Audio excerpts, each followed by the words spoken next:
आपलं एक मॉड्यूल झालेलं आहे. आता आपण दुसरं मॉड्यूल योगा फॉर इंडस्ट्रीज, योग आणि उद्योगधंदे म्हणजे उद्योगधंद्यांमध्ये अं, आपल्याला योगाचा कसा उपयोग करून घेता येईल. आता याच्यामध्ये तुम्हाला प्रश्न हे वेगवेगळ्या स्वरूपाचे असतात की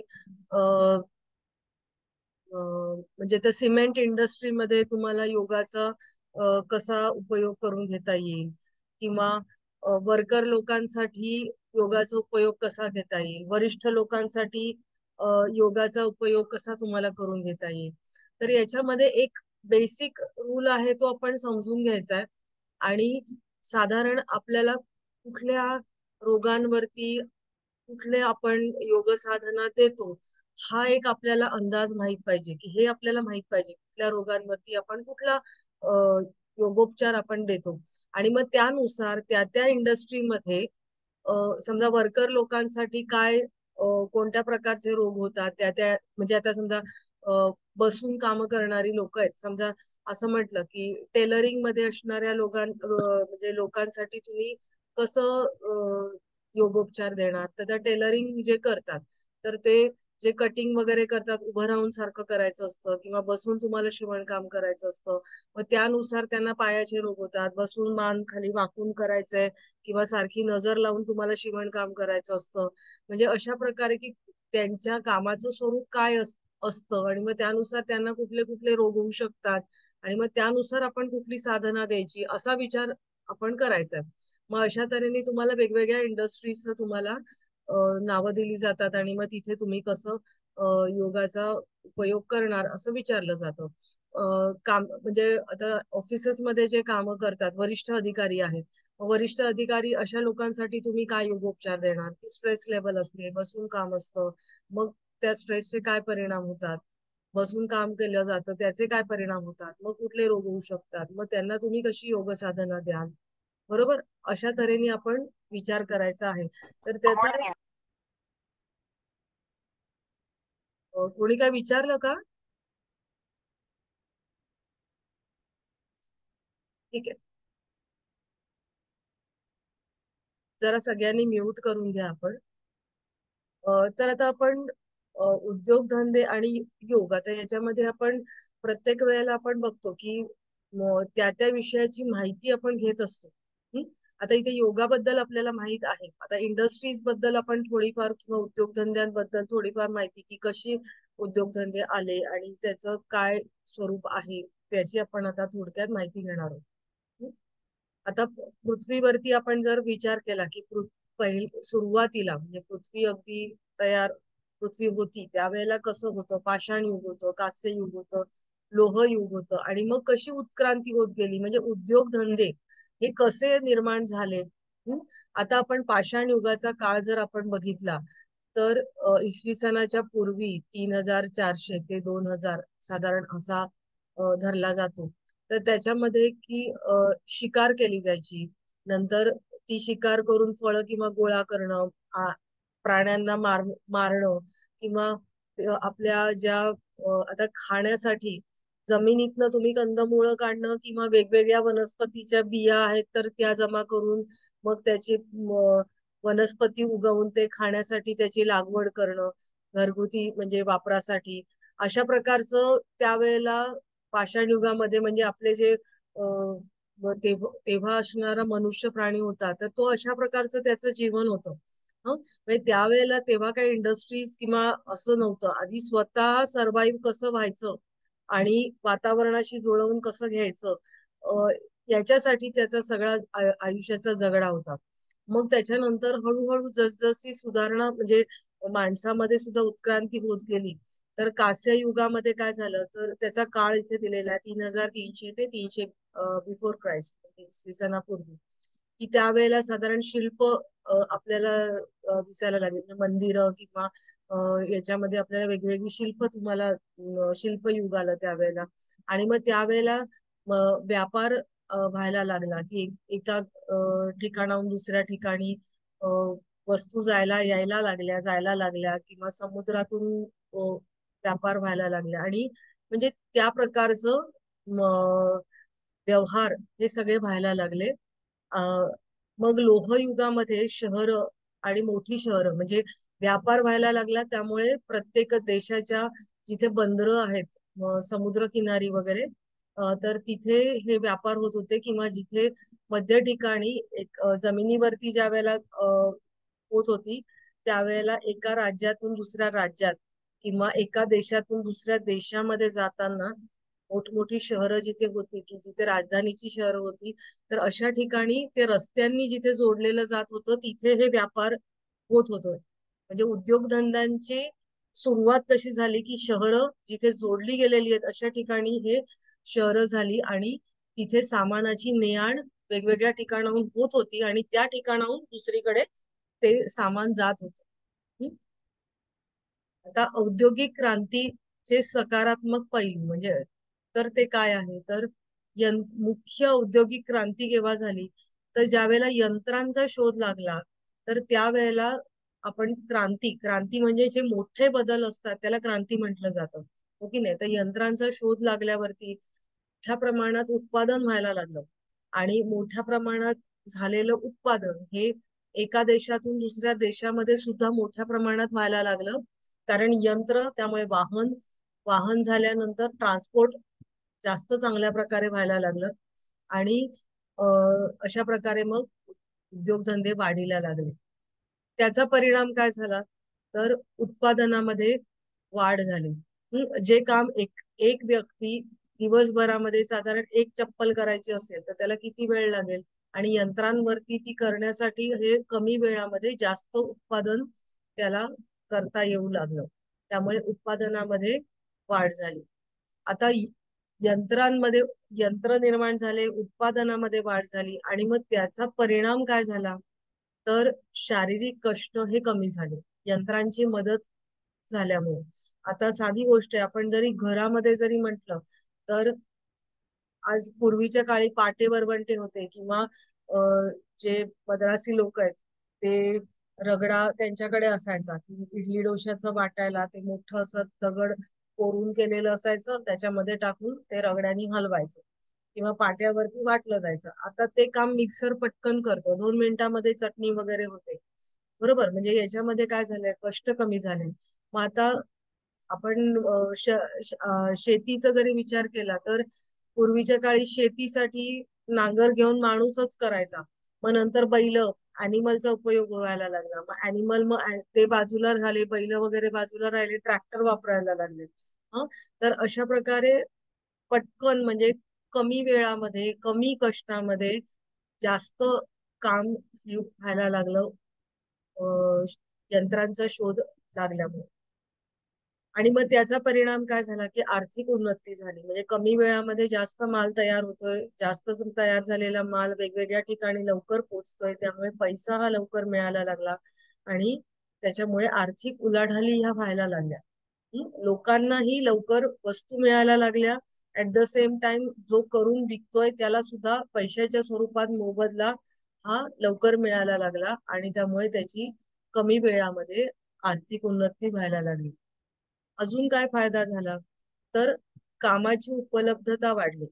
म्हणजे कारखाने, उद्योगधंदे वेगवेगळे तयार व्हायला लागले, त्यामुळे काम सुद्धा मिळायला लागलं, अनेक नोकऱ्या मिळायला लागल्या. म्हणजे नुसतं स्किल कामगार नाही, तर ऑफिसेस मध्ये सुद्धा जॉब मिळायला लागले. ट्रान्सपोर्ट सिस्टीम झाली, त्यामुळे तिथे वाहन चालक म्हणून सुद्धा कामं मिळायला लागली. म्हणजे वेगवेगळे डिपार्टमेंट व्हायला लागले, आणि त्यामुळे नोकऱ्यांची उपलब्धता सुद्धा वाढली. ह्याचा परिणाम आपल्याला माहिती आहे, की भौतिक सुखामध्ये वाढ व्हायला लागली, पैसा यायला लागला, त्यामुळे सुखाची साधनं विकत घेण्याकडे कल हा वाढू लागला, जीवनाला वेग यायला लागला, कमी वेळामध्ये जास्त उत्पादन करायचंय, थोडीशी स्पर्धा वाढली, आणि त्याच्यामुळे लाईफ आपलं फास्ट, आपण म्हणतो ना, फास्ट झालंय. वर्ष, आता आपण बघतो की वर्ष कधी सुरू झालं, म्हणजे न्यू इयर कधी सेलिब्रेट केलं, आणि आता अरे आता दिवाळी आली, पण म्हणजे इतक्या पटापट वर्ष जायला लागली असं आपल्याला जाणवतं. आणि एक मोठा त्याच्यामध्ये बदल झाले उद्योगधंद्यांच्या निर्मितीमुळे, की जग लहान झालं. म्हणजे पूर्वीच्या काळी म्हणजे एका देशातून दुसऱ्या देशामध्ये जायचं म्हणजे बापरे, हा माणूस परत कधी येईल असं वगैरे वाटायचं. पण आता तसं नाही झालंय. आता कमी वेळामध्ये आपल्याला पटकन तिकडनं पण येतात. म्हणजे विमानांनी पण येतात, जहाजांनी पण येतात, सगळीकडनं म्हणजे सगळ्याच दृष्टीने आपल्याला सगळ्याच मार्गांनी आपल्याला कुठेही पोहोचता येतं लवकर. आणि त्याच्यामुळे आपण म्हणू शकतो की जग लहान झालं. जग आहे तसंच आहे, पण आपण लवकर पोचायला लागलो, त्यामुळे असं वाटायला लागलं की जग लहान झालं. इथपर्यंत सगळ्यांना समजलेलं आहे? पर्यंत आहात का सगळे का काय? हो, आले लक्षात. आहेत आहेत मॅडम. आहे समजलं. कारण हे ऍक्च्युली थोडस जनरल आहे, याच्यात काही मोठं हे नाहीये. फक्त आपल्याला त्याची मांडणी करून व्यवस्थित आपल्याला लिहिता येणं गरजेचं आहे. आता याचे म्हणजे आपण हे बघितलं की फायदे काय झाले, की आपल्याला सगळी सुख आपल्या पायाशी आली म्हणजे उद्योगधंद्यांच्या वाढीमुळे प्रत्येक क्षेत्रांमध्येच. म्हणजे आपण जर सकाळी उठलो तर अगदी आपल्याला ब्रश, पूर्वीच्या काळी आपल्याला कडुनिंबाच्या किंवा बावळीची काड्या घेऊन दात घासायला लागायचे. आता लगेच ब्रश उपलब्ध आहे, टूथपेस्ट उपलब्ध आहे, सगळंच म्हणजे फटाफट सगळ्या गोष्टी इतक्या होतात आहेत. सकाळी उठल्या अगदी उठायला अलार्म लावल्यापासून तर यंत्र आपल्याला आपल्या बरोबर असतं की रात्री झोपेस तोपर्यंत. आणि दिवसभरात आपली फटाफट कामं होत असतात. पण हे सगळं होत असताना वातावरणामध्ये, आपल्या आयुष्यामध्ये काय काय बदल घडतात आहेत आणि त्याचे विपरीत चांगले परिणाम होण्याच्या बरोबरच विपरीत काय परिणाम होतात आहेत आणि त्याचा परिणाम आपल्या शरीरावर आणि मनावर कसा होतोय, तर ते आपण आता बघणार आहोत. हं? एकूणच ज्या वेळेला इंडस्ट्री एखादी उभी राहते, तर त्यावेळेला आता एखादा कारखाना उभा करायचा एखाद्या गावामध्ये, तर पहिले म्हणजे तुम्हाला जमीन हवी असते, बरोबर? मग ती जमीन हवी आहे. तर आता जर शेतीची जमीन असेल तर ती शेतजमीन पूर्ण सपाट केली जाते, किंवा डोंगर असेल तर तो डोंगर पोखरून तो सपाट केला जातो, बरोबर? म्हणजे आपण एक सृष्टीमध्ये आपण फार थोडे बदल करत असतो आणि त्याचे परिणाम, दुष्परिणाम हे आपल्याला नंतर हळूहळू दिसायला लागतात काही काळाने. मग जमीन, मग तिथे आपण इमारत इमारत उभी केली जाते, बरोबर? वेगवेगळे रस्ते, आता त्या उद्योगधंद्या तिथून आपल्याला मेन ट्रान्सपोर्ट साठी रस्ते तयार केले जातात. हे सगळं करत असताना काय होतं, प्रदूषण. आणि परत त्या तिथे जी इंडस्ट्री तयार होते तिथून निघणारा जो रसायनं आहेत नको असलेली, तर ते धूर हवेमध्ये सोडले जातात. जे सांडपाणी आहे कारखान्यांमधनं निघणार, ते जवळच्या नदीमध्ये किंवा तलावामध्ये किंवा असं सोडलं जातं, बरोबर? म्हणजे तो विचार करूनच त्या ठिकाणी तो कारखाना उभा केलेला असतो की त्याचं सांडपाणी व्यवस्थित कुठेतरी नदी मार्फत निघून जाईल. पण एखाद दुसरा कारखाना असल्यावरती सांडपाणी नेलं तर ती गोष्ट वेगळी आहे. पण आता उद्योगधंदे इतके वाढलेत की सगळंच सांडपाणी जर सगळ्यांनीच नदीमध्ये आणि समुद्रामध्ये सोडायला सुरुवात केली तर ते प्रदूषण होणारच आहे. म्हणजे पाण्याचं प्रदूषण, हवेचं प्रदूषण, सगळ्याच प्रदूषण आता आपल्याला, आवाजाचं प्रदूषण, सगळ्या प्रकारचे जे जे प्रदूषण होता असतील तेवढे प्रदूषण या कारखान्यांमुळे झालेले आहेत. आणि मग त्याचा परिणाम काय होतो, तर त्याचा परिणाम हा तुमच्या शरीरावरती होतो, मनावरती होतो, भावनांच्या पातळीवरती होतो. आता आपण शरीरावरती म्हणजे काय होतो की हवेमध्ये, आता जर इथे समजा एखाद्या रासायनिक कारखाना आहे म्हणजे खत, आता आमच्या इथे सुद्धा फर्टिलायझरचा कारखाना होता. ते काय, फर्टिलायझर पूर्वी तो गावाच्या बाहेर होता, पण आता तो आला ना गावामध्ये. आणि मग तिथून जे काही हवेमध्ये सोडलं जातं ते कारखाना, तिथून जे प्रोडक्शन होतं त्याचं, तर ते त्याच्यामुळे काय होतं की वेगवेगळे हवेमध्ये त्याचे पार्टिकल्स येऊन ते नाकाद्वारे आपण घेतो. मग सगळ्यांना इथे काय होतं, सगळ्यांना कायम सर्दी असते किंवा सारखं डोकं दुखत असतं. म्हणजे हे परिणाम याच्यामध्ये व्हायला लागतात, ओके नाही? मग त्याच्यानंतर जर एखाद्या इंडस्ट्रीमध्ये, विमानाची इंडस्ट्री आहे या कारखाने जिथे मोठ्या मोठ्याने आवाज येत आहेत, तर त्यामुळे काय होतं की त्यांचे कान खराब व्हायला लागतात सारखे आवाज ऐकायला येऊन. किंवा एअरपोर्टच्या जवळ जी लोक राहतात, झोपडपट्टी आहेत किंवा ज्या बिल्डिंगी आहेत, तर विमानांचे सारखे आवाज येत असतात, त्यामुळे त्यांना सारखं ते ऐकायला सुद्धा ना उच्च पट्टीमध्येच बोललं तर ऐकायला येतं, म्हणजे एवढं त्यांचे कानांचे खराबी झालेली असते आणि त्या आवाजांनी सारखं डोकं दुखणं किंवा अशा प्रकारचे त्यांना त्रास होत असतात. मग ह्याचा परिणाम तुमच्या कामावरती होतो, शारीरिक त्रास व्हायला लागले की त्याचे परिणाम तुमच्या मनावरती होतात आणि मनावरती झाले चिडचिड चिडचिड होत असते, आजारी राहायला चिडचिड होते किंवा हे रोजचं जे काही प्रदूषण आपल्या शरीरात नकळतपणे जात असतं, तुमचे लंग्स तुमचे खराब करतात. त्यामुळे श्वासोच्छवासाला त्रास होतो, दम्याचे अटॅक्स यायला लागतात. म्हणजे सगळेच असे वेगवेगळे परिणाम हे शरीरावरती मनावरती होत असतात. आता एकूण आता सगळ्या देशांमध्येच जर उद्योगधंदे वाढीला लागलेले आहे, तर पृथ्वीचा जर आपण विचार केला तर मिथेनचं प्रमाण वाढतं, कार्बन डायऑक्साईडचं प्रमाण वाढतं. बरोबर, हिरवळ कापली जाते. मी जसं म्हटलं की जंगलं कापली जातात, कारण कारखाना काय असा छोटासा एखाद्या घरामध्ये, आता इथे झोपडपट्ट्यांमध्ये छोट्या छोट्या झोपडपट्ट्यांमध्ये असतात, पण ती झोपडपट्टी एवढी धारावीची मोठी आहे इथे मुंबईमध्ये, ही जगातली मोठी झोपडपट्टी म्हणून म्हटलं जातं. मग आता एवढे इंडस्ट्रीज इथे आणि एवढ्या खोल्यांमध्ये माणसांना म्हणजे लघवीला जायला सुद्धा जागा नसते किंवा जाता येत नाही, इतकं कमी जागेमध्ये बसून ती लोक काम करत असतात. म्हणजे शारीरिक दृष्ट्या सुद्धा त्यांना त्रास होतच असतो या सगळ्या गोष्टींचा. आपण विचार केला, मोठे मोठे कारखाने जर जंगल कापून केली तर हिरवळ कापली गेली, त्या प्रमाणामध्ये झाडं लावली जात नाही जेवढ्या प्रमाणामध्ये झाडं कापली जातात त्याच्यामुळे. आणि साहजिकच जो तापमान आहे पृथ्वीचं, तर ते आता वाढत चाललेलं आहे. जे वाहनांचं प्रदूषण आहे, आता तुम्ही जर काही वर्षांपूर्वीचे जे एसी होते आता ते आपण बदलायला लागले आणि फ्रीज सुद्धा आपण फ्रॉस्ट फ्री करून आता साधे आपले फ्रीजचे सुद्धा बदलले, कारण का मिथेन गॅसचं प्रमाण वाढायला लागलं म्हणून. आणि त्याच्यामुळे आपल्या पृथ्वीभोवती जे काही वातावरण आहे तर त्याचा परिणाम, त्याला होल निर्माण होते किंवा त्याचा थर कमी होते असं म्हटलं जातं, आणि मग सूर्यकिरण जे येत आहे ते डायरेक्ट येऊन आपल्याला हार्मफुल होत आहे. आणि पृथ्वीचं जे तापमान असायला हवं तर ते वाढत चाललेलं आहे, ज्याला ग्लोबल वॉर्मिंग असं म्हटलं जातं. म्हणजे काही हे असंच जर चालू राहिलं, आपण झाडं नाही लावली आणि हे प्रदूषण असंच राहिलं, तर पुढच्या काही जनरेशन्स मध्ये त्याचे दुष्परिणाम आपल्याला दिसायला लागतील.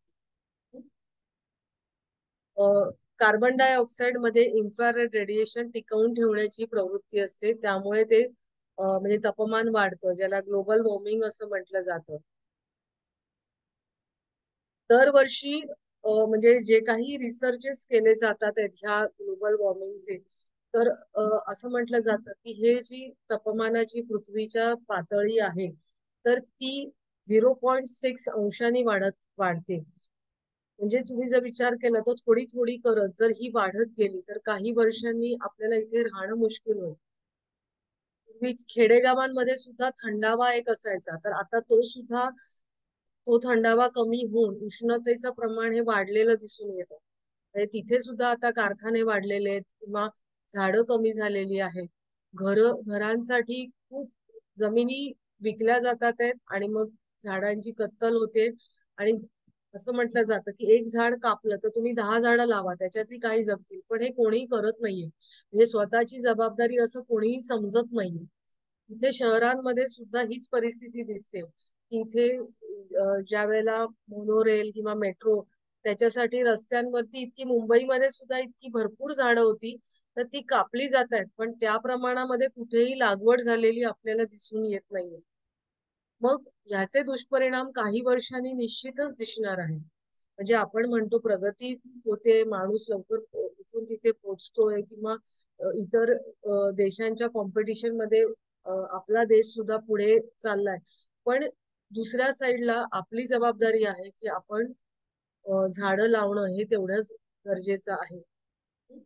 आता आपण हे तापमानाचं बघितलं, आता आपण जर बर्फाचा पण विचार केला की जे डोंगर म्हणजे नुसते मातीचेच नाही तर आपले हिमालयासारखे डोंगर भरपूर आहेत, तर इथे जे हे ग्लोबल वॉर्मिंग होत आहे म्हणजे टेम्परेचर वाढत आहे, बरोबर, पृथ्वीचं एकूणच टेम्परेचर वाढतंय. मग त्याच्यामुळे काय होतं की हिमालयामध्ये किंवा जिथे बर्फाच्छादित असे डोंगर आहेत ज्या देशांमध्ये, तर तिथले टेम्परेचर वाढल्यामुळे तो बर्फ वितळायला लागतो.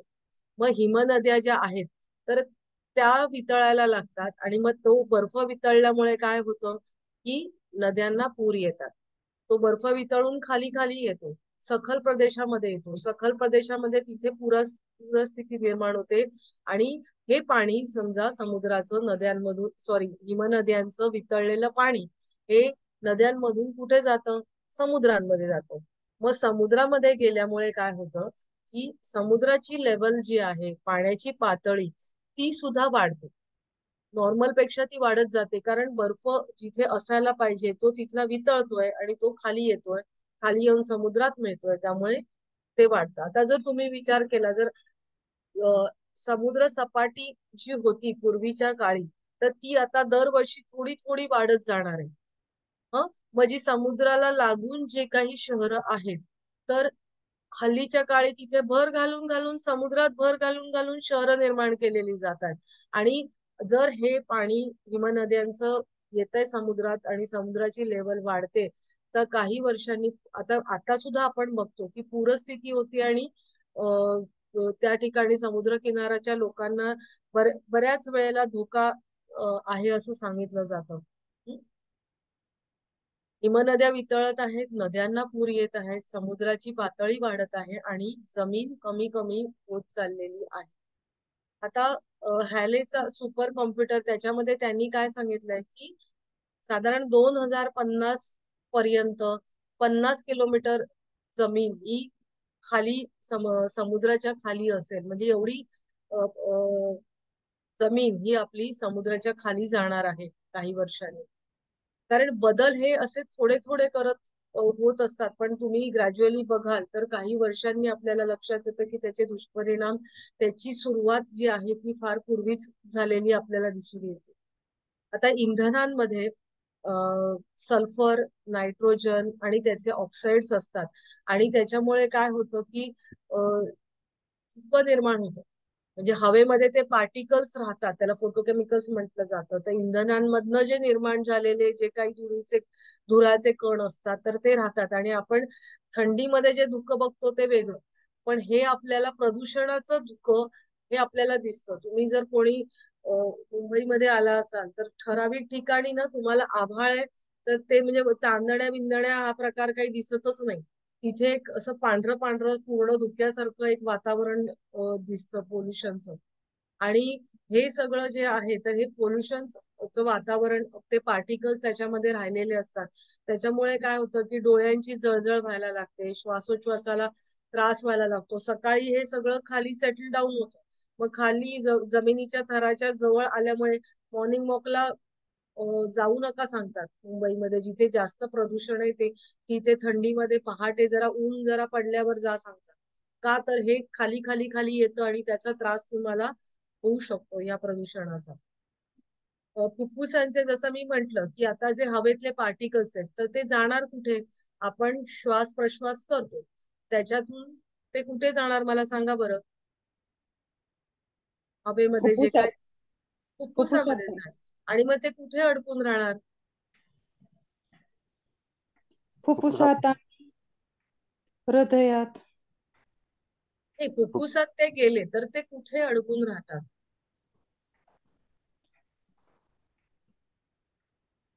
फुफ्फुसातच राहणार मॅडम. गणेशजी, फुफ्फुसाच्या आत काय असतं? हा, लोब्स लोब्स असतात लोब्स. लोब्स असतात. त्याला काय म्हणतात? फुफ्फुसाचे लोब्स म्हणजे फुफ्फुस आतून एकसंध असतं, बाहेरून त्याचे लोब्स असलेले दिसतात. म्हणजे त्याच्यावर डिमार्केशन दिसतं की म्हणजे आपण जसं मी म्हंटल की बाहेरून जर आपण चित्र बघितलं फुफ्फुसाचं तर उजव्या बाजूला 3 लोब्स आहेत असं दिसतं, डाव्या बाजूला 2 आहेत असं दिसतं, पण आतून ते एकसंध असतं. मग एकसंध एक पिशवी सारखं असतं ते, बरोबर? पिशवीला बाहेरून रेषा दिसते पण ती आतमध्ये पिशवी एकसंध आहे. मग त्याच्यामध्ये त्या फुफ्फुसाच्या पिशवीमध्ये काय असतं आतमध्ये? ऑक्सिजन आणि ब्लड. Oxygen, blood. कशाच्या भोवती? असं नुसतं ऑक्सिजनच्या नळ्या गेलेल्या आहेत का? म्हणजे रक्तवाहिन्यांच्या नळ्या गेलेल्या आहेत का? ते अशुद्ध रक्त शुद्ध करण्यासाठी हृदयाकडे जातं ते. अगदी बरोबर, पण ती गोष्ट बरोबर आहे. अशुद्ध रक्त शुद्ध करण्यासाठी हृदयाकडे जात नाही, ते फुफ्फुसाकडे येतं शुद्ध होण्यासाठी. फुफ्फुसात शुद्ध झालेलं रक्त परत हृदयाकडे जातं. बरोबर. पण मग फुफ्फुसामध्ये कसं शुद्ध होतं? त्यात काय म्हणजे असतं? आपण श्वास घेतो तो ऑक्सिजन मिसळतो त्या ह्याच्यामध्ये. हिमोग्लोबिन असतं त्यामध्ये, त्याला ऑक्सिजनचं अट्रॅक्शन असतं. बरोबर. पण मग ते फुफ्फुसांच्या, आता मला एक सांगा, तुम्ही सांगताय बरोबर, पण थोडीशी रचना आहे ना तुम्हाला, म्हणजे आपलं शरीर हे आपण स्वदेहो न जानाती, बरोबर, तस्य सिद्धी कथम भवेत असं म्हटलं जातं ना. मग आपण आता हे शिकतो तर थोडस हे आपण स्वतः तुम्ही थोडस बघा, म्हणजे आपल्या युट्यूब वरती काही व्हिडिओज असतात, किंवा गुगल वरती सुद्धा सर्च करा, किंवा पुस्तकांमध्ये पण बघा की आपली रचना कशी आहे. हा, मला सांगा, नाकामधून आपण घेतली हवा तर ती कुठे कशी जाते? आता नाकातनं घेतली, आतमध्ये काय रचना आहे सांगा बरं मला, कशी कशी आत जाईल फुफ्फुसात? नाकातनं घेतली हवा छातीमध्ये फुफ्फुसात जाते. कशामार्फत जाते? आता नलिका. श्वासनलिकेमार्फत मॅडम. श्वास नलिकेमार्फत जाते, बरोबर. नाकातून घेतली घशात जाते, घशातून इथून श्वासनलिकेमार्फत. श्वासनलिकेमार्फत जाते, बरोबर. हा, अगदी बरोबर. मग ती श्वासनलिका, आता दोन फुफ्फुस आहे, एक श्वासनलिका आहे, मग ती कशी जाणार? नाही, एकामध्ये शुद्ध हवा असते आणि एकामध्ये अशुद्ध हवा असते. एकात म्हणजे कशात? काय एकात म्हणजे? नाही, पहिल्यांदा जी हवा घेतली जाते हम्म. ती जेव्हा फुफ्फुसामध्ये जाते त्यावेळेला तिथं ऑक्सिजन मिसळला जातो रक्तातल्या हिमोग्लोबिन मुळे, आणि नंतर तो परत हृदयाकडे पाठवला जातो दुसऱ्या अगदी व्हेसल्स. अगदी बरोबर. मी काय प्रश्न विचारला, श्वासनलिका एक आहे, फुफ्फुस दोन आहेत, मग ती एकच श्वासनलिका आहे का दोन आहेत श्वासनलिका आपल्याला? एकच आहे. एकच आहे. मग ते दोन फुफ्फुसांमध्ये कशी काय हवा जाते? नाही, त्याचं काय एवढं डिटेल नाही. फुफ्फुस मॅडम एकच आहे हो आतून. नाही हो, आपल्याला दोन फुफ्फुस असतात. ऐका, मी आता पुढच्या वेळेला, ठीक आहे, पुढच्या वेळेला मी आपल्या स्लाइड मध्ये एक चित्र टाकेल, पण हे तुम्ही समजून घ्या. आता आपण नाकातनं हवा घेतली तर ती घशात जाते, घशातून आतमध्ये खाली येते. अन्ननलिका असते, अन्ननलिका आणि श्वासनलिका, बरोबर, त्या एकाला पुढे एक अशा असतात. आणि मग श्वासनलिका इथून गेली इथे तर त्याला ट्रकिया म्हटलं जातं. हा, मग तो त्याचं काय होतं, त्याच्यात दोन अशा एक नळी आलेली आहेत, आणि खाली म्हणजे उलटा वाय असतो की नाही, उलटा वाय तसं होतो. म्हणजे आपण वाय कसा काढतो, असे दोन वाय काढतो, तर तो उलटा केला. तर ती वरून जी श्वासनलिका आली आहे त्याला असे दोन फाटे फुटतात. मग ते दोन फाटे फुटल्यावरती एक जातं उजव्या फुफ्फुसमध्ये, एक जातं डाव्या फुफ्फुसमध्ये, बरोबर. आलं लक्षात? आता हे जे दोन फाटे फुटलेले आहेत तर ते फुफ्फुसामध्ये गेल्यावर एकाला अजून 3 ब्रांचेस फुटतात, एकाला अजून 2 ब्रांचेस फुटतात, म्हणजे त्याचे पण बायफर्केशन होतं. त्या एका ब्रांचला आपण मुळं कशी असतात झाडाची, हो की नाही, तर तसं त्या मुळांना परत अजून खाली मुळं फुटतात, त्याला अजून मुळं फुटतात. असे ते तंतू फुटतात. आणि मग ते समजा एका फुफ्फुसामध्ये एक मूळ गेलेलं आहे दुसरीकडे, असं ते बायफर्केशन होत जातं. आणि त्या केसांच्या भोवती काय असतं, वायुकोश असतात. मला जे अपेक्षित होतं ते उत्तर, त्याला ब्रॉन्क्यूल्स इंग्लिशमध्ये किंवा वायुकोश असं म्हटलं जातं. फ्लॉवर सारखे असतात. आता फ्लॉवर कॉलीफ्लॉवर भाजी आणतो तर त्याला कसे ते असे बर्ड्स असतात, फ्लॉवर असतात ना, ते म्हणजे फुलं असतात ना, ती अशी गोल गोल गोल गोल गोल गोल. फ्लॉवरची रचना कशी असते, एकातून दोन अशी फुटत फुटत शेवटी शेवटी त्याला ती अशी जी आपण भाजी करून खातो ते फ्लॉवर असतात, बरोबर. तसे हे वायुकोश बारीक बारीक बारीक बारीक बारीक त्या ब्रांचेसच्या भोवती असतात. आणि त्या वायुकोशांच्या भोवती जाळं असतं रक्तवाहिन्यांचं, बरोबर. आता म्हणजे हा एक वायुकोश तो अगदी छोटासा असतो, त्याच्या भोवती असं जाळं असतं दोन असं. मग हे एक आहे तर ते एक लाल रक्तवाहिनीचं असतं, एक असतं ते अशुद्ध रक्तवाहिनी आणि एक शुद्ध रक्तवाहिनी. आता गंमत अशी असते, तुम्ही श्वास घेतला, श्वास घेतल्यावरती काय घेता? श्वासाबरोबर ऑक्सिजन ऑक्सिजन. घेता. सगळेच वायू आपण घेतो. आपण काय असं इथे फिल्टर लावलेलं नसतं ना, की ऑक्सिजन घेतला, हे घेतलं, ते घेतलं. आपण सगळीच हवा आपण घेत असतो.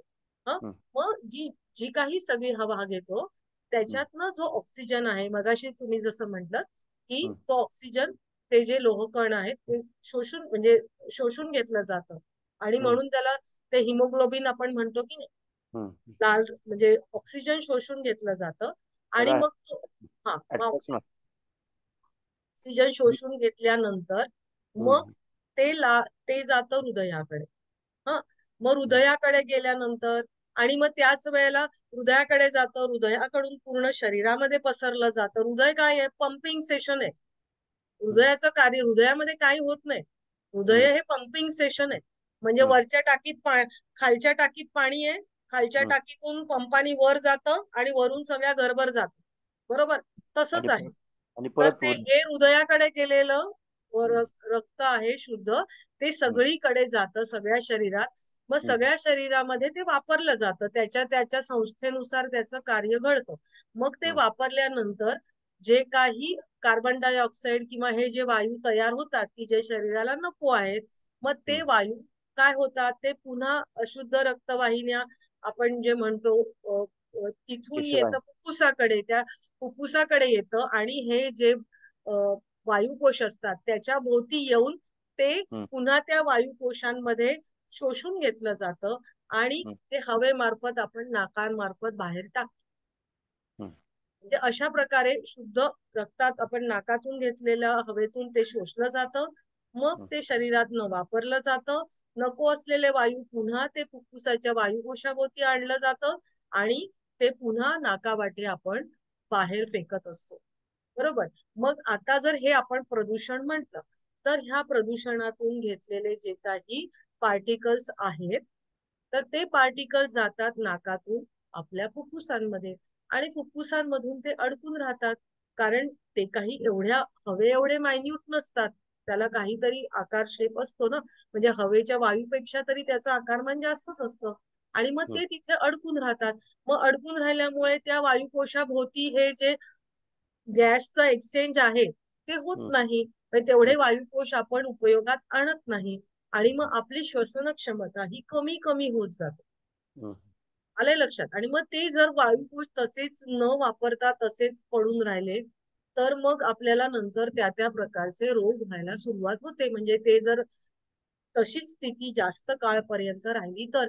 आता समजा तुम्ही बघा की एक ट्रॅफिक सिग्नल आहे, खूप जिथे की खूप गाड्या येतात आहेत.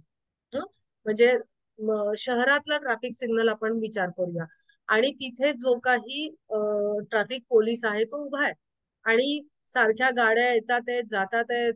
लोक पेट्रोल मध्ये सुद्धा आपल्याला पेट्रोलचे भाव जास्त आहेत म्हणून रॉकेल मिक्स करतात त्याच्यामध्ये आणि मग वापरतात. मग त्या गाडीतून आता हल्ली हे प्रमाण जरा कमी झालंय पण तरी दिसतं बऱ्याच ठिकाणी काळे काळे धूर येतात आहेत आणि मग त्याच्यानंतर ते पार्टिकल्स मिसळत्या हा तर नाही मग मी म्हंटल ना आता ते कमी झालंय पण मी एक व्हिज्युअलाइज करण्यासाठी तुम्हाला सांगते की हे असे पार्टिकल्स जे हवेमध्ये येतात आहेत तर त्या पोलीस जो काही आहे तिथे ट्रॅफिक पोलीस तर त्याला तिथे ड्युटी करणं भाग आहे.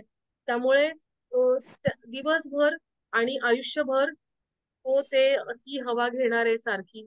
ओके. मग त्याचे लंग्स कसे होणार? आतमध्ये ओपन केले ना तर काळे काळे दिसतात, काळे दिसतात. म्हणजे इतकं त्रास तो होऊ शकतो आणि इतका परिणाम त्याच्या शरीरावरती. मग तुम्ही श्वास मेन आपला श्वास हवाच आपण तुम्ही अशुद्ध घेता आहात मग इतर सिस्टम्स पण खराब होणार ना तुमच्या पूर्ण शरीरावरतीच तुम्हाला त्याचा दुष्परिणाम दिसणार. म्हणजे आता योग आणि उद्योगधंदे हा विचार करताना असा विचार तुम्ही करायचा की वातावरण काय आहे त्या उद्योगधंद्याचं, त्याचा दुष्परिणाम तुमच्या शरीरावरती काय आणि कसा होणार आहे आणि मग त्याला तुम्ही योग साधना काय देणार आहात अशा प्रकारे तुम्ही विचार करायचा आहे. एवढं समजतंय? म्हणजे मला सांगायचं काय आहे ते तुमच्यापर्यंत पोहोचतंय का, मला एवढं जाणून घ्यायचंय. समजतंय. समजतंय ना? मग त्याच्यासाठी थोडीशी आपल्या शरीराची रचना तुम्ही अगदी म्हणजे शाळेच्या लेवलची पुस्तकं जरी आपल्या लहान म्हणजे मुलांची असतील घरात, ती तुम्ही बघा. आणि आपलं निदान आता स्टमक, मी जर जठर म्हंटल तर मला सांगा, जठर कुठल्या बाजूला आहे शरीरात? कुठे असतो? मध्यभागी. अजून कोण सांगेल? जठर कुठे असतं? कोण सांगेल? किडनीच्या पुढे असतं ते. जठर आहे आपला श्वासपटल आहे. श्वास घेतो आपण, आपल्या छातीपर्यंत जातं. आपल्या पोटाचा जो भाग आहे, म्हणजे तुमच्या फासळ्या जिथे संपतात, साधारण त्या ठिकाणी आपला श्वासपटल आहे. आणि डाव्या बाजूला तुमचं तिथे स्टमक, जठर आहे, ज्याला पोट म्हटलं जातं किंवा जठर म्हटलं जातं. ते त्या डायफ्रॅमच्या खालच्या बाजूला आपली जी उदर पोकळी आहे, तर त्या ठिकाणी उजव्या बाजूला तुमचं लिव्हर आहे आणि डाव्या बाजूला तुमचं जठर आहे. बरोबर. मग ही जी बेसिक आपल्याला माहिती आहे, तर ती आपल्याला माहिती हवी. आपण या वयामध्ये आपण MA करायला आलो. काही जण नुसतं डिग्री पाहिजे आपल्याला म्हणूनही आलेले असतात. प्रत्येक जणाचा एम वेगळा असतो. पण आपण आलोच आहोत, अभ्यास करतोच आहोत, आणि स्वतःसाठी तरी आपण या बेसिक गोष्टी आपण माहिती करून घ्यायला पाहिजे की आपल्या शरीरामध्ये, आता मेंदू म्हटल्यावरती मी जर छातीपाशी दाखवला तर नाही चालणार ना मला. बरोबर. तर ह्या बेसिक गोष्टी आहेत की कुठलं अवयव हा कुठे, आपण डॉक्टर होणार नाही आहोत, पण ह्या माहिती पाहिजेत आपल्याला कुठे काय. कारण हे जर माहिती असेल तर तुम्हाला कुठलं आसन केल्याचा कुठल्या शरीराच्या भागावरती परिणाम घडून येणार आहे किंवा नाही करायचंय ते तुम्हाला कळत. त्याच्यासाठी शरीराची आतली रचना तुम्हाला प्रत्येक सिस्टम मध्ये ढोबळमानाने कुठे काय आहे तेवढंच आपल्याला माहिती असणं गरजेचं आहे. आता पुढे जाऊया. फुफ्फुसांचे, आता ह्या सगळ्या ज्या हवेतले पार्टिकल्स आहेत, तर कुठलाही जो कुठला उद्योगधंदा तुम्हाला सांगितलेला असेल तर त्याच्यामध्ये जर हवेतले पार्टिकल्स आहेत तर त्याचे परिणाम कुठे होणार? डोळ्यांची होणार, डोळ्यांची जळजळ. दुसरी गोष्ट काय होणार? नाकातून ती हवा तुम्ही आत घेतल्यात त्यामुळे फुफ्फुसांचे आजार त्याला होणार. बरोबर. म्हणजे एक अंदाजाने तुम्हाला ह्या गोष्टी कळतील. आणि मग ते दमा किंवा ब्रॉन्कायटिस किंवा अशा प्रकारचे श्वासाला त्रास, अशा प्रकारचे आजार होतात. आता सल्फर वगैरे जे असतात, तर हवेमध्ये सल्फरचं प्रमाण जर वाढलं, म्हणजे हवेमध्ये जे काही दूषित वायू सोडले जातात, तर त्याच्यामध्ये जर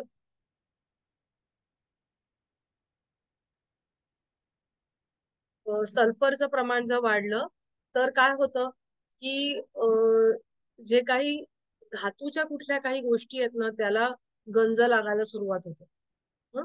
म्हणजे आणि एकूणच आपल्याला शाकाहारी साम्राज्य नष्ट होते असं म्हणूया की सल्फर हा अत्यंत घातक वायू आहे आणि आपल्या शरीरासाठी असं म्हटलं जातं.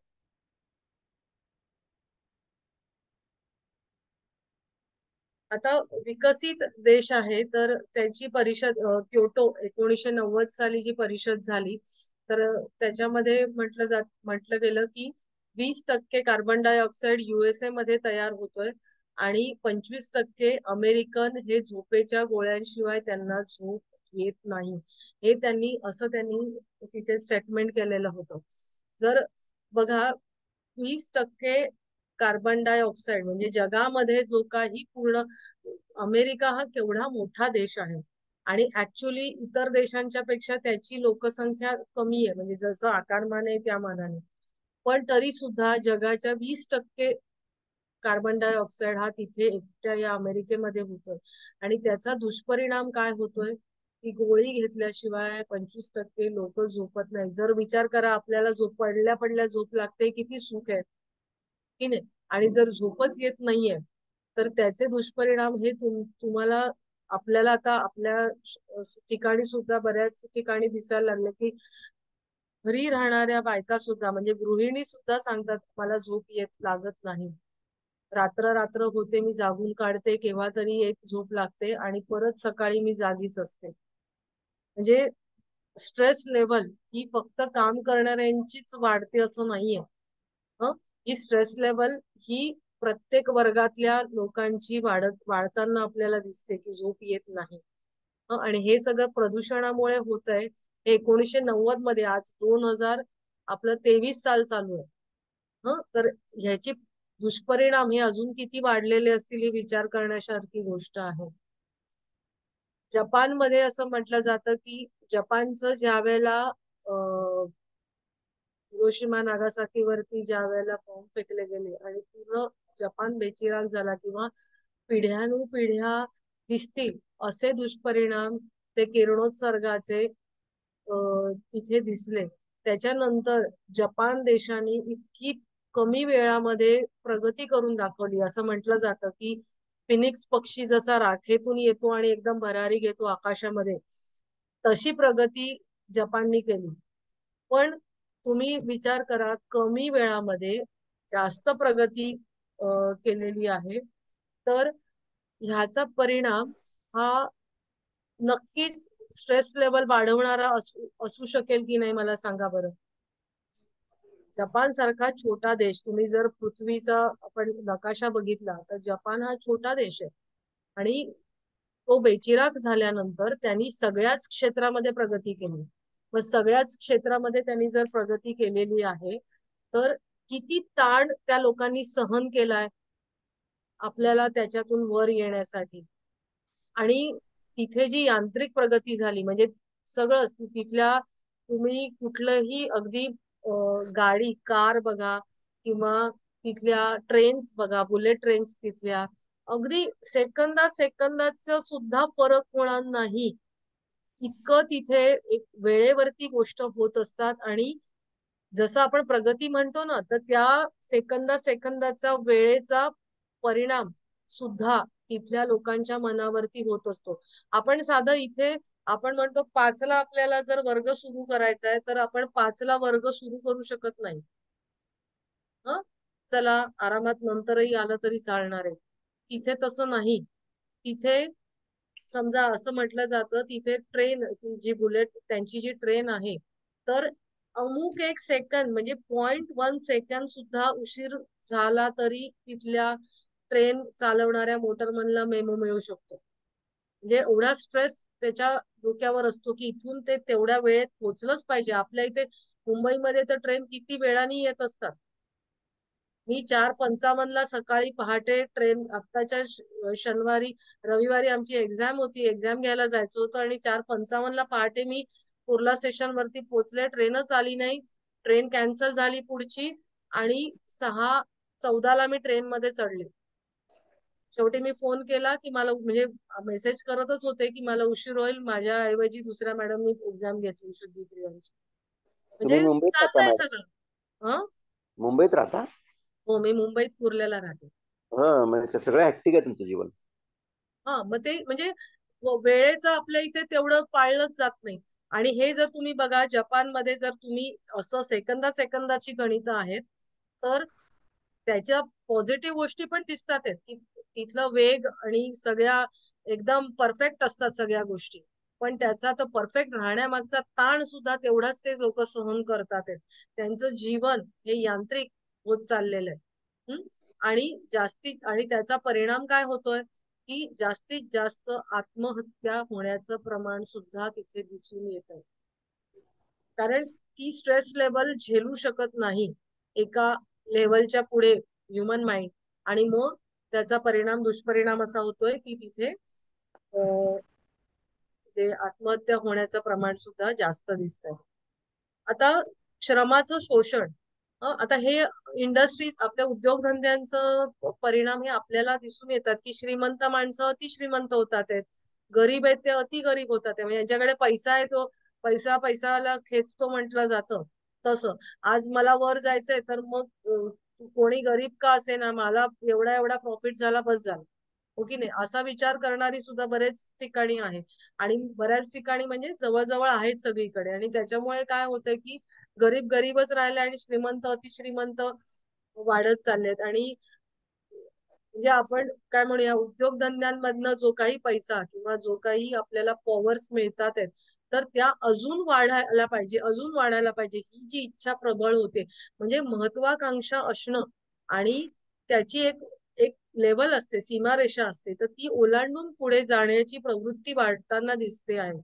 त्याच्यासाठी आपल्या इथे म्हणजे पूर्वीच्या काळी वर्करचा म्हणजे आता युनियन वगैरे सगळ्या असतात, पण तिथे पण किती भ्रष्टाचार असतो. म्हणजे खरोखर गरिबांचा विचार केला जातो का, ही पण विचार करण्यासारखी गोष्ट आहे. काही ठिकाणी उद्योगधंदा चालवणाऱ्याचा पण विचार केला जात नाही आणि वर्करच जास्त निर्डावलेले आपल्याला दिसून येतात. हे पण वातावरण आपल्याला, हे पण चित्र आपल्याला दिसतं. म्हणजे हे सगळं जे आहे तर ते माणसाचं जीवन घुसळून टाकणार आहे. बरोबर, म्हणजे सगळ्याच लेवलवरती तुम्हाला याचे दुष्परिणाम झालेले दिसून येतात. आता आपण जर घरांमध्ये काय दुष्परिणाम होतात आपण जर विचार केला तर दिवसभर समजा आई घराच्या बाहेर आहे, पालक घराच्या बाहेर आहेत, तर मुलांकडे दुर्लक्ष साहजिकच होत आहे. लहान बाळाला ठेवून आईला कामाला जाणं भाग पडतंय. जर आधीच्या पिढीनी त्यांना सहयोग दिला तर ठीक आहे, नाही दिला सहयोग, तुझं मूल आहे तू सांभाळ, बघ बाई तुला काय करायचं ते, मला नाही जमणार. आम्हाला गावी राहणारे पेरेंट्स आहेत ते शहरामध्ये यायला तयार नसतात, त्यांना ते झेपत नाही किंवा मानसिक दृष्ट्या तयारी नसते. आणि मग त्याचे परिणाम काय होतात की मुलांकडे दुर्लक्ष होतं. बरोबर, त्यांच्या वाढीमध्ये लहान आपण म्हणतो 3 वर्षापर्यंत मुलाच्या मेंदूची वाढ ही होत असते.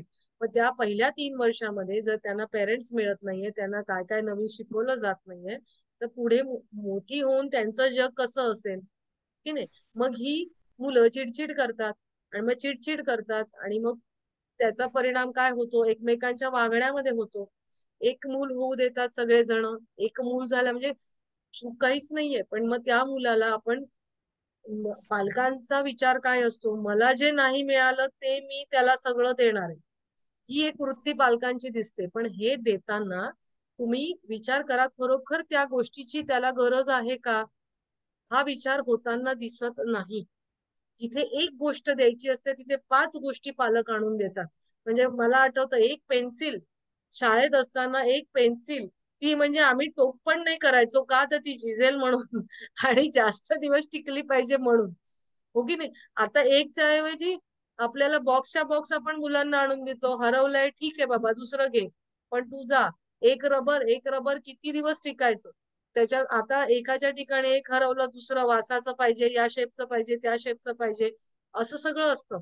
मग हे गरज नसताना आपण त्या गोष्टी मुलांवरती ओततो. याला कारण आम्हाला नाही मिळालं ते आम्ही आता घेऊ शकतो तर आम्ही आमच्या मुलांना देतो. पण त्याचे दुष्परिणाम मुलांवर काय होत आहेत हे आपण विचार करतो का, नाही करत. मग त्याला जे मागितलं, मागायच्या आधीच सगळं मिळतंय, गरजेच्या आधीच गरजा भागवलेल्या जातात आहेत.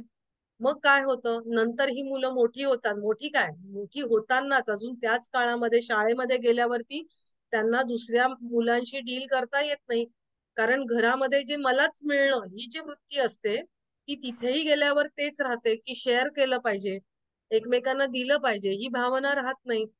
मग हे अशांततेची सुरुवात ही आताच्या पिढीमध्ये लहानपणापासूनच होताना दिसून येते. मग मारामारी, गुन्हेगारी, लपवण्याची वृत्ती, आपण हे लहान मुलांचे किती गोष्टी काउन्सिलिंग मध्ये ह्याच गोष्टी बघितल्या जातात की प्रत्येक वयाच्या लेवलवरती हे दिसून येतं. एक मिनिट जरा माझा पीसी हे झालाय, जरा हे आहे. यामुळे युद्ध आणि संघर्ष म्हणजे पुढे जाऊन मग काय दिसतं, आपण मोठ्या लेवलवरती बघितलं तर संघर्ष होताना आपल्याला दिसतात. कटथ्रोट कॉम्पिटिशन, रॅट रेस ज्याला म्हटलं जातं की तुम्हाला पुढे जायचंय तर मग दुसऱ्याच्या डोक्यावरती पाय ठेवूनच तुम्ही पुढे जाऊ शकता. म्हणजे ही एक भावना आपल्याला दिसते. त्याच्याशिवाय तुम्ही सर्व्हाइव्ह होऊच शकत नाही. आपल्याला जर उद्योगधंदा एखादा जर मी छोटस काहीतरी सुरू केलं तर मला दुसरं जो कोण, आता समजा मी एखादा पार्लरचा बिझनेस सुरू केला तर मी आधी बघेल माझ्या एरियामध्ये काय पार्लर आहेत, किती आहेत, मग तिथे काय ट्रीटमेंट दिली जाते, मग त्याच्यापेक्षा मी चांगली कशी देईन, त्याच्या रेट पेक्षा मी काय रेट ठेवायला पाहिजे.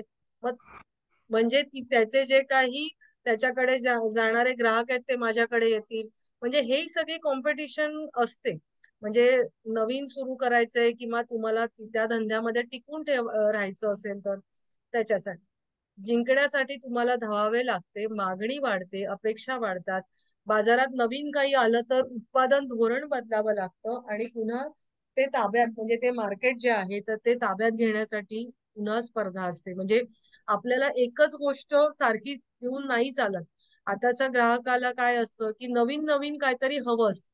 साधं चपला म्हटल्या तरी चपलांचे किती प्रकार येतात. म्हणजे नुसतं पायाला आपण काय म्हणूया की इजा होऊ नये म्हणून चप्पल घालावी हा जो मुख्य उद्दिष्ट आहे तर ते बाजूला आता राहिले. आणि शूज म्हणले तरी स्पोर्ट्स शूज, लग्नात घालायच्या मोजड्या, त्याच्यानंतरचे हे किती, मग त्याच्यातलं कापड वेगळं, लेदर वेगळं, मग ते ड्युरेबल किती आहे, डेकोरेटिव्ह किती आहे, याच्यावरती म्हणजे सारखा विचार करून तुम्हाला उत्पादनाचं धोरण बदलायला लागतं.